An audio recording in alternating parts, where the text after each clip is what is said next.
Добро вечер. Македонија останува посветена на европскиот пат, но очекува процесот на интеграција да биде заснован на принципи, заслуги и предвидливост, порача премиерот Мицкоски на заедничката пресконференција со председателот на Европскиот совет Антонио Кошта. Мицкоски истакна дека позицијата на Македонија е јасна и дека македонските граѓани по години на чекање и компромиси оправдано чувствуваат неизвестност на евроинтегративниот пат. Земјава, како што кажа тој, очекува и бара кредибилен и предвидлив процес во кој исполнетите обврски ќе бидат вреднувани. Првиот човек на Европскиот совет пак ги пофали напорите на македонската влада, но истовремено јасно ги прецизираше и условите што земјата мора да ги исполни за да го продолжи евроинтегративниот пат. Нашата позиција е јасна. Остануваме цврсто определени кон европскиот пат.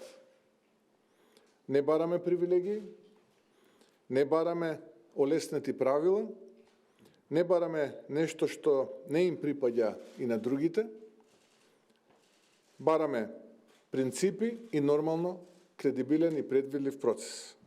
Бараме процес во кој реформите, трудот, заслугите и исполнетите обврски ќе бидат вистински вреднувани. Верувам во партнерски диалог, верувам во искрен разговор, меѓусебна почит и заедно разбирање. Но верувам и дека достоинството, идентитетот и принципиелноста не треба да се пречка за европската перспектива. Тие се незин составен дел. Усвојувањето на договорените уставни измени останува единствениот начин за формално започнување на пристапните преговори. Тоа е единствениот начин за отклучување на целосните придобивки од членството во Европската Унија за граѓаните на Северна Македонија. Тоа значи македонците. Остануваме посветени да ве поддржуваме и понатаму, и политички, и финансиски. Но, на крајот, моќта да ја обликувате вашата иднина е во ваши раце. Билатералните односи, македонските евроинтеграции и поддршката за членство на земјава биле главни теми на средбата на председателката Силјановска-Давкова со нејзиниот словачки колега Петер Пелегрини во Братислава, кој пак на заедничката пресконференција порача дека за сите земји кандидатки мора да важат истите правила. Ивана Стојановска. За сите земји кандидатки за членство во Унијата мора да важат истите правила, а земјите од Западен Балкан не смеат предолго да останат во чекалната на ЕУ. Порача словачкиот председател Петер Пелегрини по средбата со шефицата на државата Силјановска-Давкова, која е во официјална посета на Словачка. Потенцираше дека Македонија и земјите од Западен Балкан мора да ги исполнат договорените обврски за членство, но дека чувствителните прашања треба да се решаваат преку почитување на достоинството на секоја земја. Словачка поддржува европската перспектива на Македонија. Ова го правиме како пријател и партнер и сојузник, но во исто време јасно велиме дека процесот на проширување мора да биде фер, предвидлив и заснован на истите правила кои што важат за сите кандидати. Ова значи дека треба да се размислува дека земјите кандидати мора да ги исполнат договорените критериуми, но и Европската Унија мора да испрати јасен сигнал дека исполнувањето на условите ќе значи конкретни чекори напред. Патот на Македонија кон ЕУ е маратонски, исполнет со бројни и рационални пречки од идентитетски карактер, смета председателката Силјановска-Давкова. Според неа, земјава треба да биде вреднувана и оценувана според копенхашките критериуми и уште еднаш порача дека идентитетските прашања не смеат да бидат предмет на преговори.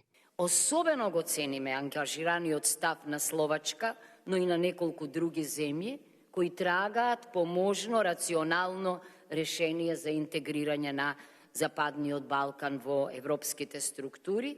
Она што ние го бараме е да бидеме третирани како сите останати, да бидеме вреднувани според копенхашките критериуми, да добиеме можност да се фокусираме на реформите и на владењето на правото, наместо да ја губиме енергијата на билатерални прашања што немаат врска со духот и словото на копенхашките критериуми.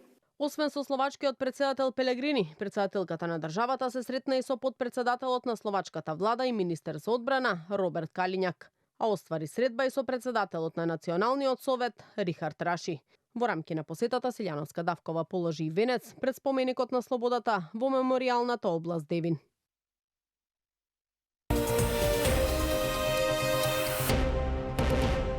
Финансиската полиција во координација со јавното обвинителство за гонење на организиран криминал и корупција спроведа акција во која се лишени од слобода неколку лица осомничени за злоупотреби поврзани со тендерска постапка во управата за царинско работење.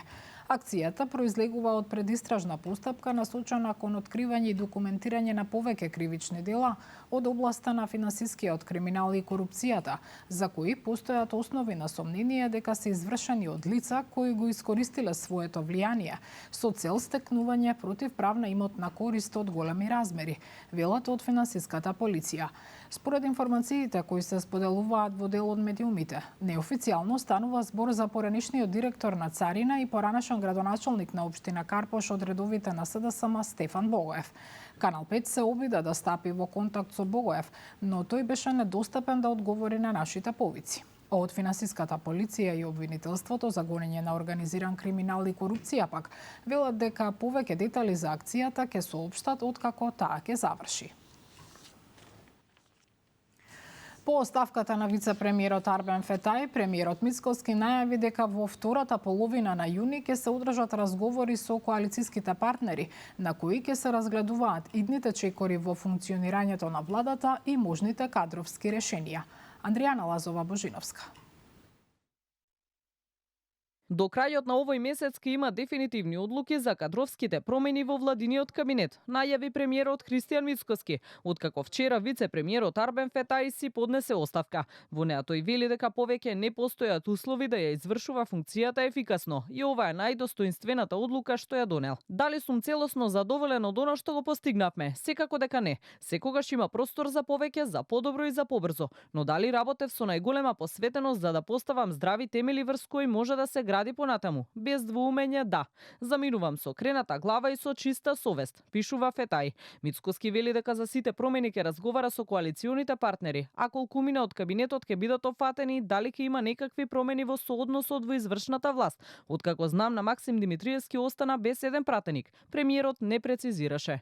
Сега сме посветени на натрепартиските помештувања, реструктурирања. Тоа отприлика планираме да го завршиме до средина на јуни и веќе втора половина на јуни да седнеме со партнерите и да разговараме. Мицкоски ја оцени како неточна информацијата дека вице-премиерот Арбен Фетај со месеци не одел на работа, иако според официјалниот вебсајт на владата. Последен пат службена активност тој имал пред повеќе од 3 месеци, на 20 февруари кога говорел на настан за денот на мајчиниот јазик. Откако се отворија дилемите дека тој воопшто не оди на работа, а зема плата, Фетај се појави само на социјалните мрежи со фотографија од Банкок, Тајланд на крајот на април. Козметички реконструкции не интересираат, велат од опозицијскиот СДСМ за најавената владина реконструкција. Оттаму го повторија и обвинувањето дека државата се води кон изолација. Реконструкцијата најавена од страна на Мицкоски всушност се козметички промени кои што нас не интересираат, кои да го стават да знаеме кој вистински води и каде оди. Мицкоски државата секако ја води во изолација, било кого, каде и да го постави во владата. Ке си продолжи кражбата додека народот гледаме дека осиромашува. Неговата влада е иста како и партијата, фан клуб на Мицкоски, затоа sejedno е дали тој седи и подпишува или некој друг. Други имиња, иста приказна. Владата го усвои предлог законот за заштита од употреба на производи од тутун или сродни производи, со што се отвора патот за негово разгледување и усвојување во собранието. Од Министерството за здравство соопштија дека станува збор за значаен чекор во насока на унапредување на јавното здравје и создавање поздрав и побезбеден јавен простор. Законот е резултат на широк институционален процес, разговори со засегнатите страни, консултации со тутунската индустрија, угостителскиот сектор, надлежните институции, инспекцијските органи, експертската јавност и поддршка од Светската здравствена организација, се вели во соопштението од Министерството. Ова беше последна информација во вечерните вести. Останете со Канал 5. Пријатно.